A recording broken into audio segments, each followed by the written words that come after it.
नमस्कार साथियों, स्वागत है आप सभी का study and grow YouTube platform पर।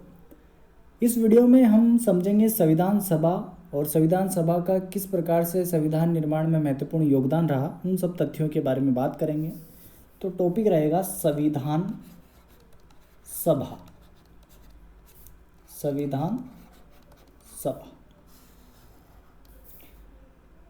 अब संविधान सभा का महत्वपूर्ण कार्य क्या रहा, संविधान सभा का निर्माण क्यों किया गया, तो हम बात करें तो सिंपल सा इसका आंसर है कि संविधान के निर्माण के लिए इसका जो है संविधान सभा का गठन किया गया।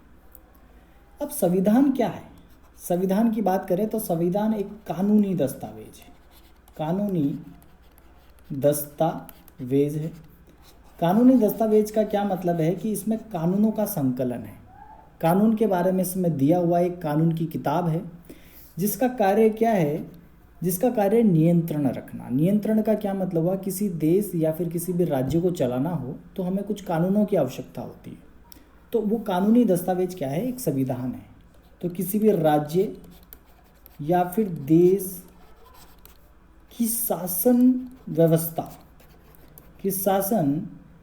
व्यवस्था को चलाने के लिए किसका महत्वपूर्ण योगदान है, इस कानूनी दस्तावेज या फिर संविधान का योगदान है।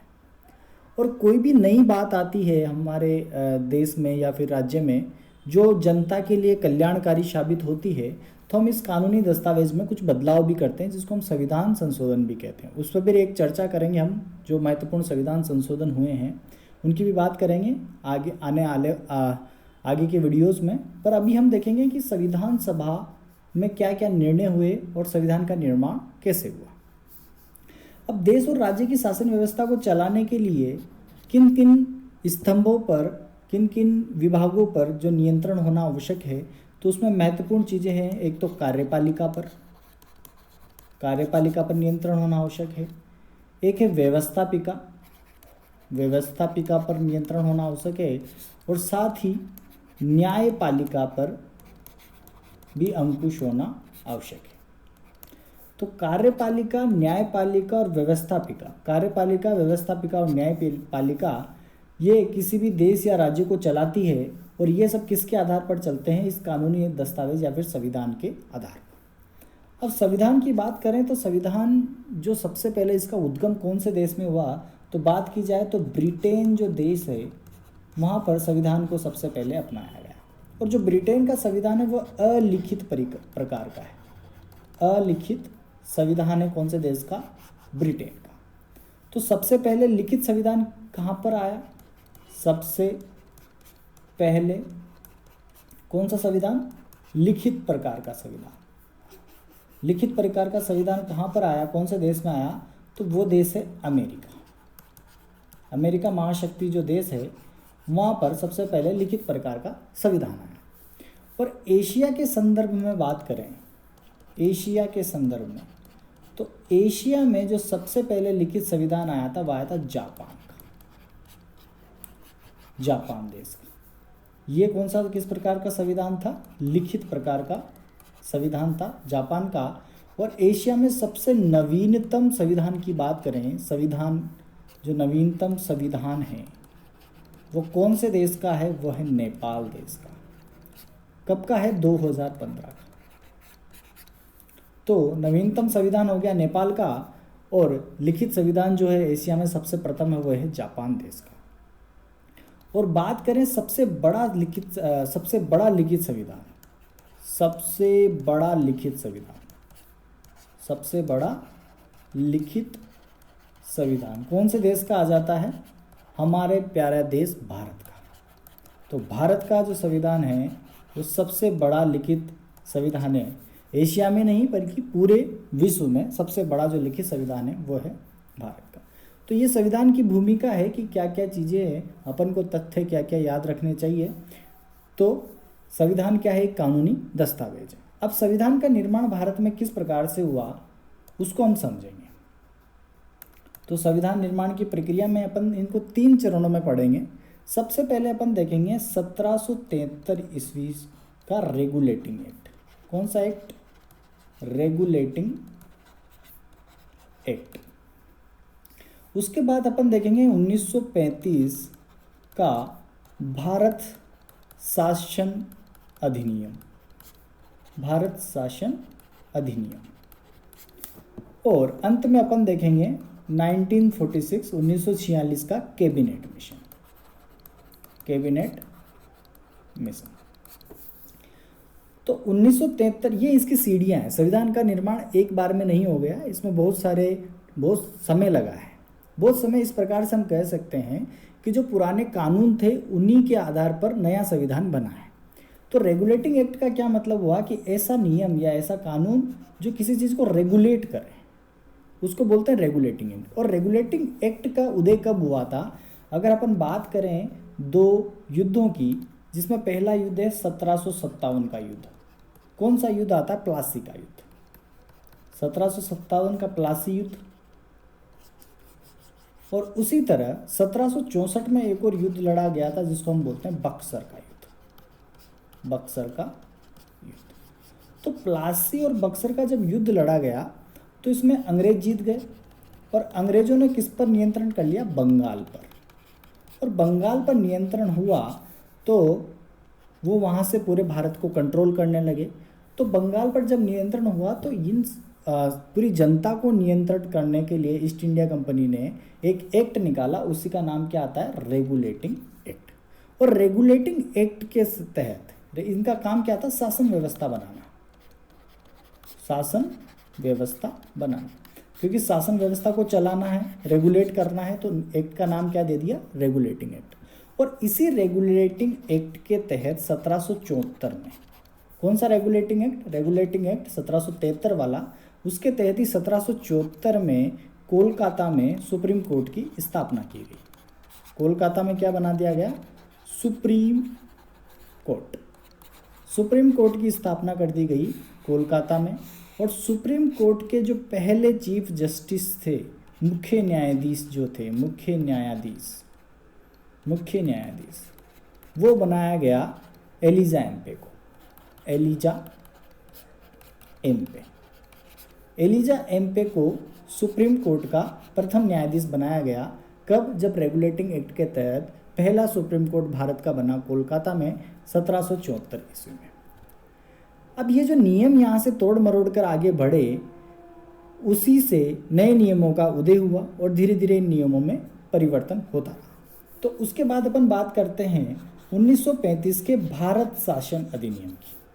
और 1935 के जो भारत शासन अधिनियम था, इसी के तहत जो म्यांमार वाला क्षेत्र है, बर्मा वाला, उसको भारत से अलग कर दिया गया।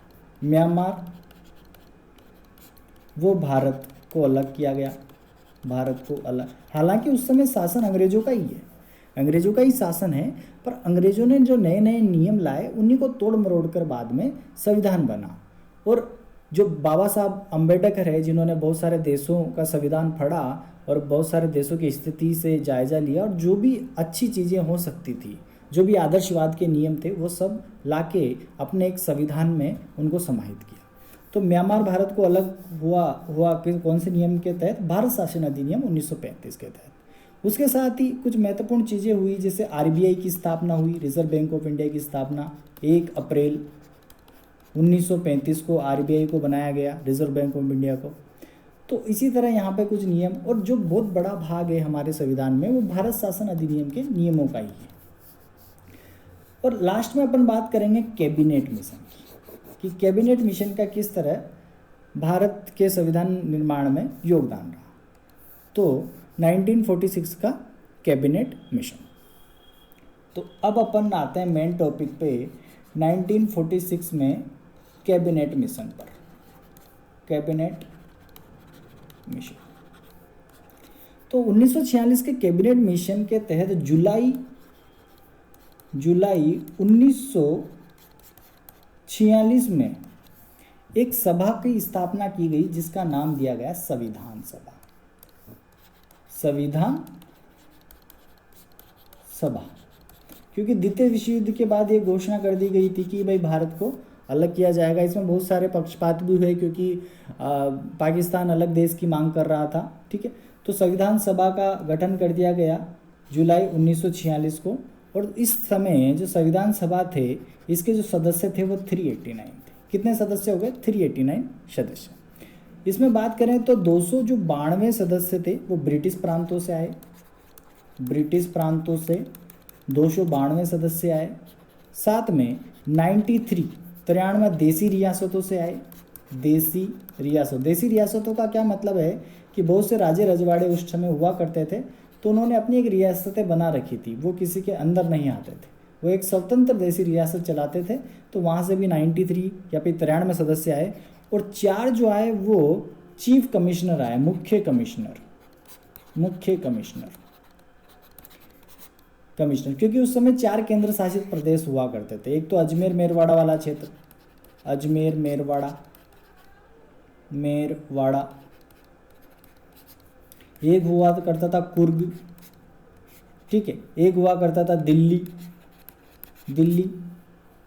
ठीक है।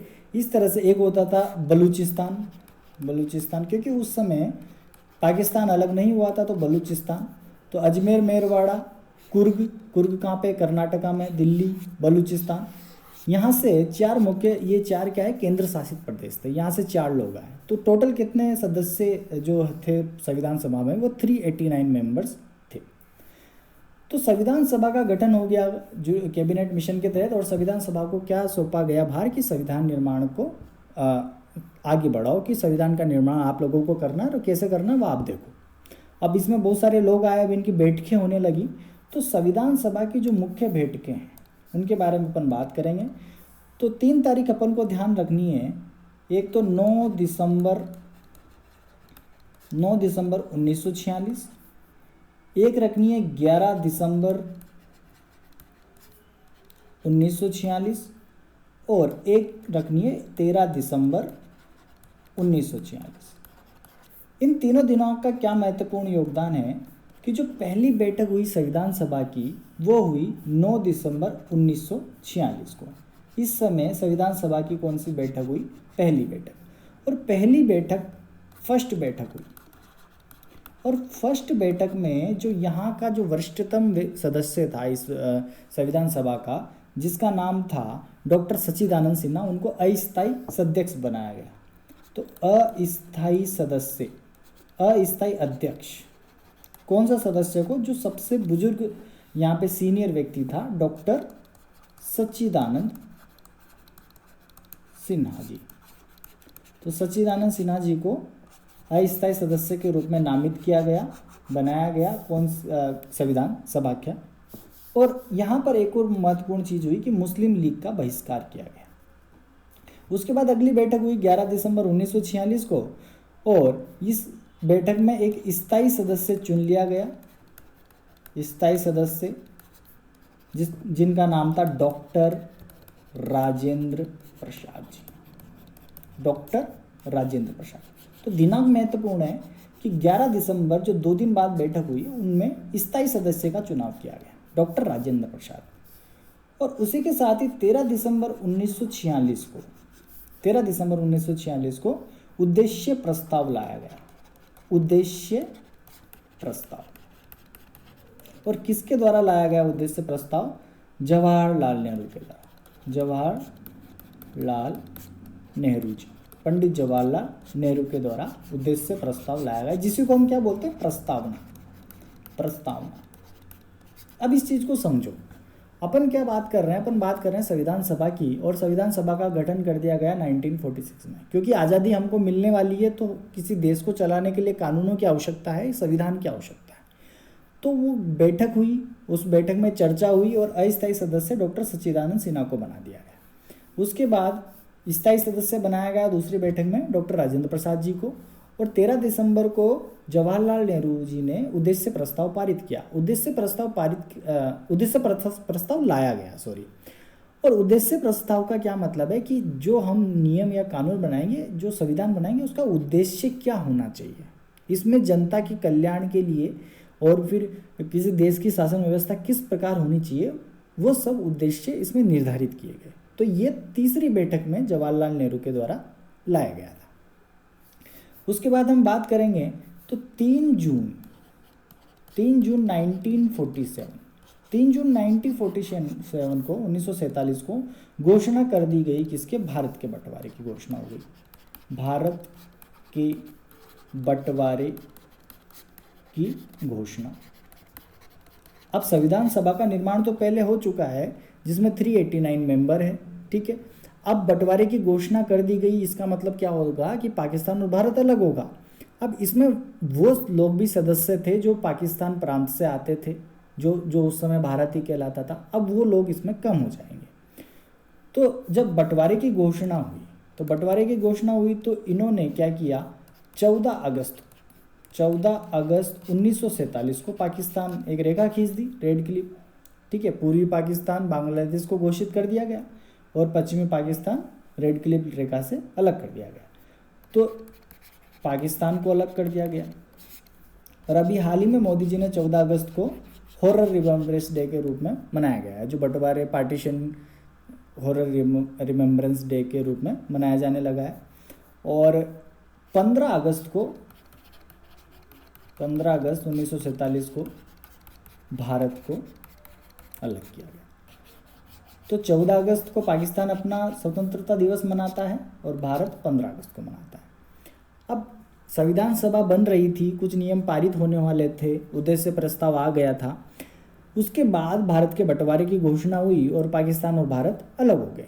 अब देश का विभाजन हो चुका है, तो देश के विभाजन के बाद संविधान सभा का पुनर्गठन हुआ। संविधान सभा को दोबारा बनाया गया। संविधान सभा का पुनर्गठन। संविधान सभा को पुनर्गठित किया गया। कब किया गया? 31 अक्टूबर 1947 को। 1947 31 अक्टूबर को संविधान सभा का पुनर्गठन हुआ। और पुनर्गठन हुआ तो इस पुनर्गठन के बाद इसमें जो सदस्य संख्या थी वो थी 299 सदस्य। और 299 सदस्य में से जो 229 सदस्य थे वो प्रांतों से आए थे, जबकि जो 70 सदस्य थे वो देसी रियासतों से आए। अब इस संविधान सभा में बहुत सारे निर्णय लिए गए, बहुत सारी कमेटियां बनी और उन कमेटियों के द्वारा संविधान का निर्माण किया गया। अगर बात करें इसके प्रारूप समिति के अध्यक्ष की, तो प्रारूप समिति जो है उसके अध्यक्ष बनाए गए बाबा साहब भीमराव अम्बेडकर को, ठीक है। संचालन समिति के जो अध्यक्ष थे वो डॉक्टर राजेंद्र प्रसाद को बनाया गया। तो इस तरह बहुत सारी संविधान समितियां बनाई गई और उनके आधार पर ही निर्णय लिए गए। तो हम कुछ समितियों के नाम लिख लेते हैं। पहली जो महत्वपूर्ण समिति है प्रारूप समिति, कि संविधान का प्रारूप जो जिसको बनाना था उस समिति के जो अध्यक्ष थे वो थे भीमराव अंबेडकर जी। और संचालन समिति की बात करें, संचालन समिति इनके अध्यक्ष बनाया गया डॉक्टर राजेंद्र प्रसाद जी को। उसी तरह एक समिति थी जिसका नाम आता है झंडा समिति। झंडा समिति, तो झंडा समिति के अध्यक्ष भी डॉक्टर राजेंद्र प्रसाद को ही बनाया गया। तो इस तरह से कुछ समितियां थी जिनकी अपन को महत्वपूर्ण चीजें ध्यान रखनी है। एक मौलिक अधिकार समिति थी, उसी तरह प्रांतीय संविधान समिति थी जिनके अध्यक्ष प्रांतीय संविधान समिति का क्या मतलब है कि प्रांतों को एकजुट करने का काम किसका था, वो हमें पता है कि सरदार वल्लभ भाई पटेल ने सभी प्रांतों को एकजुट किया था। तो उससे भी इसको ध्यान रख सकते हैं कि प्रांतीय संविधान जो समिति थी उनके अध्यक्ष किसको बनाया गया था? वल्लभ भाई पटेल जी को। वल्लभ भाई पटेल जी। तो इस तरह से प्रारूप समिति, संचालन समिति, झंडा समिति और प्रांतीय संविधान समिति के अध्यक्ष किसको बनाया गया? वल्लभ भाई पटेल को। और वो यूनियन पावर कमेटी भी थी एक, जिसके अध्यक्ष पंडित जवाहरलाल नेहरू को बनाया गया था।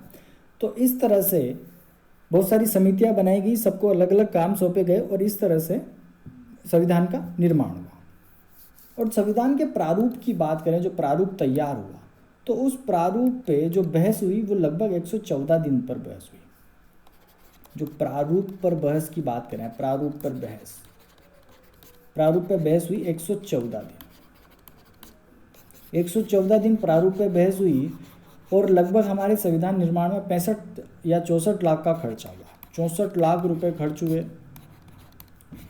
114 दिन प्रारूप पे बहस हुई, पूरे 2 साल 11 महीने और 18 दिन लगे। 2 वर्ष 11 महीने और कितने 18 दिन लगे किसको बनने में, हमारे संविधान को बनने में।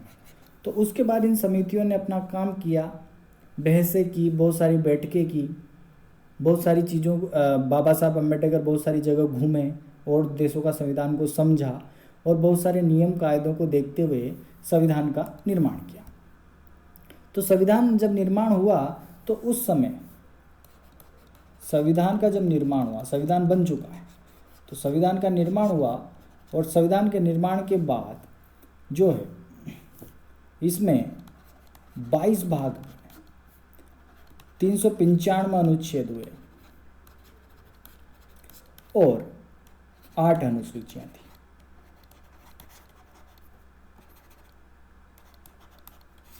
ठीक है, तो 22 भाग, 395 अनुच्छेद और 8 अनुसूचियां थी। 22 भाग 395। अब इन अनुच्छेदों में ए बी, जैसे 395 ए, 395 बी, ऐसे जोड़ जोड़ के ये लगभग 450 हो चुके हैं और अनुसूचियां 12 हो चुकी है। तो वो तो वर्तमान स्थिति है, पर हम बात कर रहे हैं संविधान सभा ने किस प्रकार संविधान का निर्माण किया। और उसी तरह से उसी कड़ी में अगर अपन आगे देखें तो 26 नवंबर 1949 को संविधान सभा द्वारा संविधान को पारित कर दिया गया। 26 नवंबर 1949 को 26 नवंबर 1949 को संविधान सभा द्वारा पारित कर दिया गया। किसको? संविधान को पारित कर दिया गया। और इसीलिए 26 नवंबर को संविधान दिवस के रूप में मनाया जाता है। संविधान दिवस के रूप में मनाया जाता है। पर इसको लागू कब किया गया? इसके लागू करने की बात और पारित करने की बात अलग अलग है। लागू करने की बात करें तो इसको लागू किया गया 26 जनवरी 1950 को। अब इसके पीछे भी एक कारण है कि 26 जनवरी 1950 को इसको लागू क्यों किया गया, क्योंकि 26 जनवरी 1930 को 26 जनवरी 1930 को क्या है, कांग्रेस ने अपना आज़ादी का दिवस मनाया था। कांग्रेस ने रावी नदी के तट पर एक स्वतंत्रता दिवस मनाया था कि भाई हम आज़ाद होएंगे।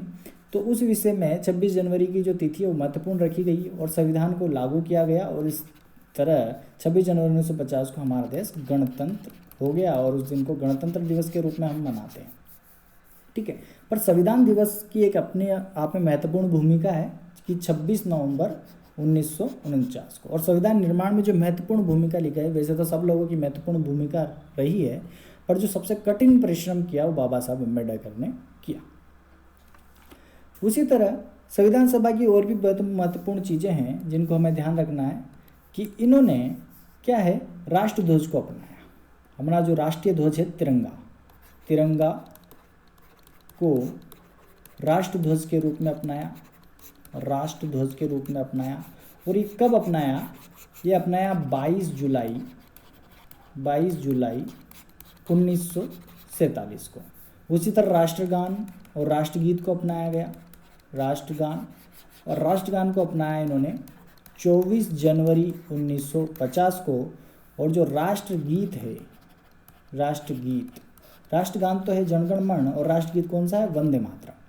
तो इसको 26 जनवरी 1950 को अपनाया गया।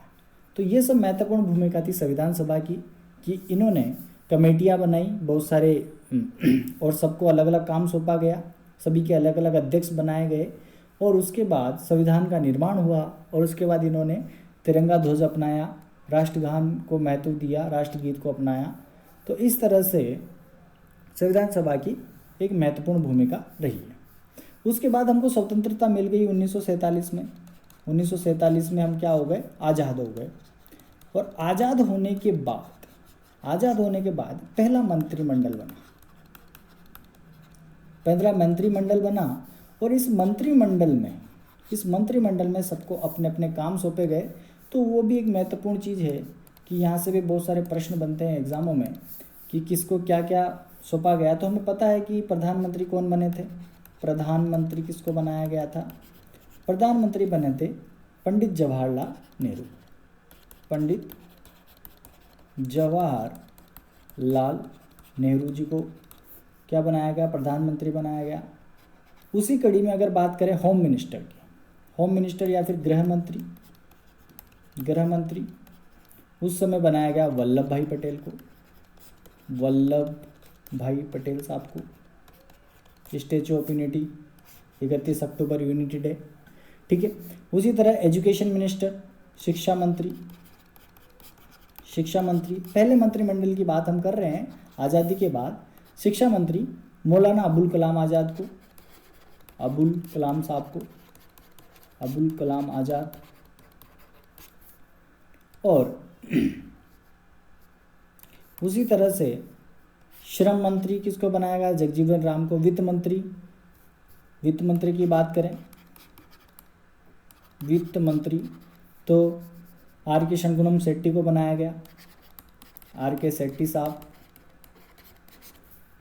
ठीक है। रेलवे मिनिस्टर किसको बनाया गया? रक्षा मंत्री बलदेव जी को बनाया गया, ठीक है। स्वास्थ्य मंत्री अमृता कौर को बनाया गया। रेलवे मिनिस्टर जॉन मथाई को बनाया गया। तो इस तरह से जॉन मथाई साहब को रेलवे सौंपा गया, ठीक है। तो ये पहले मंत्रिमंडल की बात थी। यहाँ से बहुत सारे प्रश्न डायरेक्ट आ जाते हैं। वित्त मंत्री पहला कौन था? गृह मंत्री कौन था? शिक्षा मंत्री कौन था? रेलवे मंत्री कौन था? हाल ही में एसएससी में पूछा गया है रेलवे मंत्री वाला सवाल। तो इस तरह से अपन को बहुत सारी चीज़ें ध्यान रखनी है। तो हम एक बार फिर से इसको रिवाइज करें तो हमने क्या क्या देखा। हमने देखा कि संविधान सभा का काम क्या था? संविधान बनाना। और संविधान का काम क्या होता है और इसकी क्या क्या भूमिका है किसी भी देश के लिए, वो हमने पहले इसमें देखी। उसके बाद अपने 3 स्टेज में इसको पढ़ने की कोशिश करी। पहला स्टेज था रेगुलेटिंग एक्ट, दूसरा जो स्टेज था वो भारत शासन अधिनियम और तीसरा था कैबिनेट मिशन। तो इन तीनों को हमने समझा कि रेगुलेटिंग एक्ट क्यों आया। जब ईस्ट इंडिया कंपनी का बंगाल पर अधिकार हो गया तो उस शासन व्यवस्था को संभाले रखने के लिए रेगुलेटिंग एक्ट की स्थापना की गई। उसके बाद भारत शासन अधिनियम, जिसके ज़्यादातर नियम संविधान में लिए गए हैं और लगभग 60% हिस्सा भारत शासन अधिनियम का है। उसके बाद कैबिनेट मिशन के तहत किसकी स्थापना की गई? संविधान सभा की। तो कैबिनेट मिशन आया और संविधान सभा बनी। और संविधान सभा जब बन के तैयार हो गई तो फिर ऑर्डर आ गए किसके? बंटवारे के।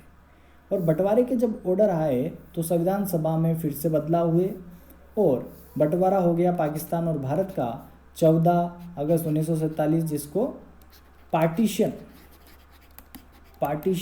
हॉरर रिमेम्बरेंस डे घोषित किया गया मोदी जी द्वारा अभी हाल ही में। तो पार्टीशन हॉरर रिमेम्बरेंस डे 14 अगस्त 1947, जो पाकिस्तान उस दिन अपना आज़ादी दिवस मनाता है। उसके बाद संविधान सभा का पुनर्गठन किया गया। बहुत सारी समितियां बनाई गई। प्रारूप समिति BR अम्बेडकर, संचालन समिति डॉक्टर राजेंद्र प्रसाद, झंडा समिति, ठीक है, और शक्ति समिति जिसके अध्यक्ष जवाहरलाल नेहरू जी थे, और प्रांतीय संविधान समिति के अध्यक्ष वल्लभ भाई पटेल को बनाया गया। उसके बाद प्रारूप तैयार किया गया और उस पर बहस हुई 114 दिन। इसमें जो खर्चा आया वो 64 लाख का आया खर्चा। लगभग 2 साल 11 महीने 18 दिन इस संविधान को बनने में लगे। और जब संविधान बन के तैयार हो गया तो उसको जब लागू किया गया तो 26 जनवरी 1950 को किया गया। और जबकि 26 नवंबर 1949 को इसे पारित किया गया संविधान सभा द्वारा। उसी दिन को हम 26 नवंबर को हम संविधान दिवस के रूप में मनाते हैं। उसी तरह आगे बात करें तो पहला मंत्रिमंडल का गठन हुआ। उसमें सभी को अलग अलग जो मिनिस्ट्री है वो सौंपी गई। ये सब हमने चर्चा की संविधान सभा में। आगे भी और भी वीडियो आएगी जिसमें अपन संविधान में क्या क्या संशोधन हुए, बाद में क्या क्या बदलाव हुए। जो जैसे सिक्किम वाला क्षेत्र था वहाँ से प्रेशर था, गोवा वाले क्षेत्र को पुर्तगालियों से आज़ाद करके भारत में सम्मिलित किया गया, नए राज्यों का गठन हुआ। 1956 में जब राज्य पुनर्गठन आयोग बना तब क्या हुआ, तो उन सब चीज़ों के बारे में हम चर्चा करेंगे विस्तार से धीरे धीरे। तो आज की वीडियो में इतना ही रहने देते हैं। धन्यवाद।